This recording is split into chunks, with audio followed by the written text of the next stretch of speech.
14 जून से मिलेंगे दो राजयोग कन्या राशि। मित्रों नमस्कार, मैं मयंक त्रिपाठी नव ज्ञान ज्योतिष चैनल पर आप सभी दर्शकों का हार्दिक स्वागत करता हूं। 14 जून से दो राजयोग कन्या राशि वालों को मिलने जा रहे हैं, जिसके प्रभाव से कई प्रकार के शुभ फल आपको मिल सकते हैं। आने वाला समय आपका गोल्डन पीरियड रहेगा। इस समय जो भी कामना आपकी है वह पूरी होते हुए दिखाई पड़ेगी। सबसे पहली चीज, आपकी कुंडली में जो आपके लग्नेश हैं, ये भद्र नाम का राजयोग 14 तारीख को बना देंगे और लगभग 1 माह तक का यह राजयोग का लाभ आपको मिलता रहेगा। और दूसरी चीज, आपकी कुंडली में भाग्येश शुक्र के साथ इनकी युति होगी, यानी कि भाग्य का मालिक, कर्म का मालिक, लग्न का मालिक एक साथ रहेगा। ये एक बड़ा सुंदर योग है। और उधर शनि और मंगल दोनों ग्रह विपरीत योग बना करके बैठे हैं, इसका भी काफी हद तक का लाभ मिलता हुआ आपको दिखाई पड़ेगा। आगे बढ़ने से पहले मैं आपको बता दूं, यह राशिफल आप अपने लग्न कुंडली और चंद्र कुंडली दोनों के आधार पर देख सकते हो। अगर मान लिया आपके पास डेट ऑफ बर्थ ही नहीं है, तो ऐसे में आप अपने प्रचलित नाम के अनुसार भी इस फलादेश को समझ सकते हैं। आपकी कुंडली में गुरुदेव, मंगलदेव, शनिदेव, शुक्रदेव और बुधदेव सब कुछ न कुछ बेनिफिशियल रिजल्ट देने के लिए तत्पर हैं। इसका आपको लाभ उठाना चाहिए। सबसे पहले बात करेंगे उन व्यक्तियों के विषय में जो लोग नौकरी कर रहे हैं। तो 14 तारीख से आपके नौकरी में उन्नति के अवसर प्राप्त होते हुए दिखाई पड़ेंगे। अगर आप प्रमोशन वगैरह चाहते हो तो आप प्रयासरत रहिए। 14 तारीख के बाद आपकी यह कामना पूरी होने को है। इसके बाद अगर आपके पास नौकरी नहीं है तो भी आने वाला समय 14 तारीख से लगभग 1 माह के लिए बहुत अच्छा हो जाएगा। प्रयास करिए, आपको नौकरी मिल जाएगी। कर्म का मालिक जब भी कर्म भाव पे बैठ जाए और राजयोग बना दे, तो जाहिर सी बात है कि कार्य क्षेत्र तो कई गुना ज्यादा बढ़ जाता है। बात करें अगर व्यापारियों की, तो व्यापार आपका दिन दूने रात चौगुने चलता हुआ दिखाई पड़ेगा। व्यापार से भी आपको लाभ मिलेगा। और बड़ा प्लस पॉइंट ये है, बुध का स्वराशि में गोचर करना और गुरुदेव बृहस्पति की लग्न पर दृष्टि कहीं ना कहीं आपको मान सम्मान बहुत ज्यादा मात्रा में दिलाते हुए दिखाई पड़ेगी। इस समय आप जो है भारी मात्रा में मान सम्मान अर्जित करोगे। अच्छे लोगों के साथ आपकी उठक बैठक होगी, यानी कि उनसे संबंध बनेंगे अच्छे लोगों से, जो कि भविष्य में आपको आगे बढ़ने में सहायक सिद्ध होंगे। भाग्य का मालिक अपने स्थान से द्वितीय बैठा है, तो इसका मतलब ये रहा कि आने वाले समय में लगभग, मैं तो यह फलादेश 1 माह का ही बता रहा हूं, लेकिन लगभग मान के चलो 2 महीने तक भाग्य आप पर मेहरबान रहेगा। भाग्य जबरदस्त तरीके से आपका साथ देता हुआ दिखाई पड़ेगा। व्यापारियों की यदि बात करें, माफ करिएगा, विद्यार्थियों की यदि बात करें, तो आने वाले समय में विद्यार्थियों के लिए भी बड़ा सुंदर योग बना हुआ है। शिक्षा, उच्च शिक्षा दोनों में ही लाभदायक स्थिति बनते हुए दिखाई पड़ रही है। तो विद्यार्थियों के लिए भी यह प्लस पॉइंट है। अगर आप थोड़ी सी भी मेहनत करोगे तो आप बाजी मार ले जाओ।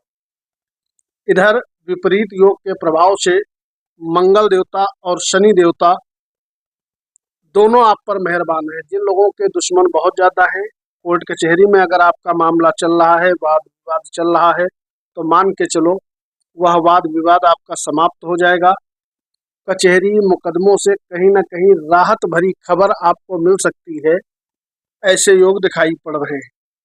इस समय शत्रुओं का दमन होना, इस प्रकार के योग बने हुए हैं, इसका भी आपको लाभ मिलता हुआ दिखाई पड़ेगा। अगर प्रेमी जोड़ों की बात करें तो प्रेम में आप सफल रहेंगे, सक्सेस आपको प्रेम में भी मिलेगा।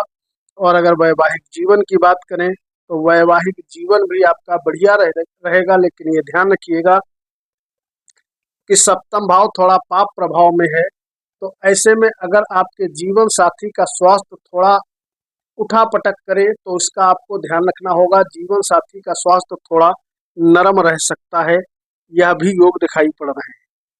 अगर बात करें सभी कन्या लग्न और कन्या राशि वालों के स्वास्थ्य के विषय में, तो आपका स्वास्थ्य बहुत बढ़िया चलता रहेगा और वैवाहिक जीवन में सुख समृद्धि आपको दिखाई पड़ेगी। लेकिन जीवन साथी के स्वास्थ्य का भैया थोड़ा ध्यान रखना। यात्राओं की यदि बात करें तो यात्राओं के सुखद योग हैं, यात्राओं पे आप जा सकते हैं। यात्राएं यदि आप करेंगे तो निश्चित तौर पे स्थिति आपके पक्ष में बनते हुए दिखाई पड़ेगी। जो लोग इंपोर्ट एक्सपोर्ट का किसी भी प्रकार का काम करते हैं उसमें लाभप्रद स्थिति बनी हुई है। और वहीं पर शेयर मार्केट में निवेश करने वालों के लिए बहुत बड़ी राहत वाली खबर है, उनको लाभ होगा। जो लोग मकान, वाहन, भू भवन आदि की खरीदारी करना चाहते हैं तो मकान मिलना, भूमि भवन की प्राप्ति होना, इस प्रकार के भी योग यहाँ पर लगभग 1 माह के लिए बढ़िया तरीके से बन रहे हैं। इसका आप लाभ ले सकते हो। संतान प्राप्ति के प्रबल योग शुरू हो चुके हैं क्योंकि गुरुदेव बृहस्पति उदय हो चुके हैं। तो इस समय कन्या वालों को चाहिए, यदि आप संतान की प्लानिंग कर रहे थे तो आप प्रयास करेंगे तो संतान आपको मिल जाएगी। एनर्जी लेवल बहुत ज़्यादा आपका बढ़ा रहेगा, जिसका शुभ प्रभाव आपको ये मिलेगा कि आने वाले समय में ज़बरदस्त तरीके से मेहनत से आप सभी काम करोगे, उसमें आपको लाभ मिलता हुआ दिखाई पड़ेगा।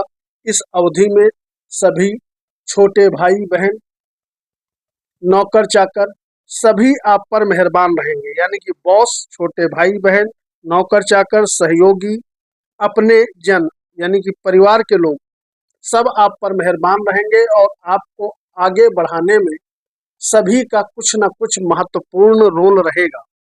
क्योंकि अपनों का साथ यदि मिलने लगे तो वह समय बहुत ही सुंदर अपने आप में ही हो जाता है। देश विदेश जाना चाहते हो तो जा सकते हो, बहुत सुंदर योग बन रहा है क्योंकि यात्राओं के योग आपकी कुंडली में निर्मित हो रहे हैं। तो अगर यात्रा वगैरह की आप प्लानिंग कर रहे हो तो आने वाला समय आपका बहुत ज़्यादा शानदार रहने वाला है। बात करें अगर आर्थिक स्थिति की, उससे पहले मैं आपको बता दूं, इस महीने के जो सबसे ज़्यादा सपोर्टिव ग्रह आपके रहने वाले हैं 14 जून से लगा करके लगभग 1 माह तक का, 1.5 माह तक, वह रहने वाले हैं बुध देवता और शुक्र देवता। तो यदि हो सके तो ओम गंग गणपतये नमः इस मंत्र का कम से कम, न ज़्यादा कर सकते हो तो 51 बार जप कर लेना। और यदि हो सके तो शुक्र देव के भी मंत्र का 51 बार जप कर लेना, तो फल और भी ज़्यादा अच्छे आपको मिलते हुए दिखाई पड़ेंगे। वीडियो अच्छी लगे तो वीडियो को लाइक करिएगा। कमेंट बॉक्स में अपने इष्ट देवता का नाम लिखना मत भूलिएगा। अगर धन की बात करें तो आने वाले समय में आर्थिक स्थिति आपकी बहुत ज़्यादा मजबूत होने वाली है क्योंकि धनेश अपने स्थान से 9 पंचम का योग बना करके बैठा हुआ है, जिसके फलस्वरूप ये धन को बढ़ाएगा। ये आपके लिए एक सुखद समाचार है। अगर कुछ नया काम कारोबार शुरू करना चाहते हो तो आपको चाहिए कि शुरू कर डालें क्योंकि समय की चाल बहुत उत्तम है और 1 माह तक उत्तम बनी रहेगी। इसके लिए आपको प्रॉफिटेबल रिजल्ट मिलते हुए दिखाई पड़ेंगे। तो सुनहरा समय है, जो कुछ करना चाहते हो कर डालो। ऐसा समय बार बार नहीं आता है। आपको सावधानी एक ही रखनी है कि जब तक बहुत ज़्यादा इमरजेंसी ना हो तब तक कर्ज का लेन देन न करें। बाकी गोचर आपके पक्ष में है। कल मिलते हैं। वीडियो को लाइक करिएगा। मयंक त्रिपाठी को अनुमति दीजिए। नमस्कार।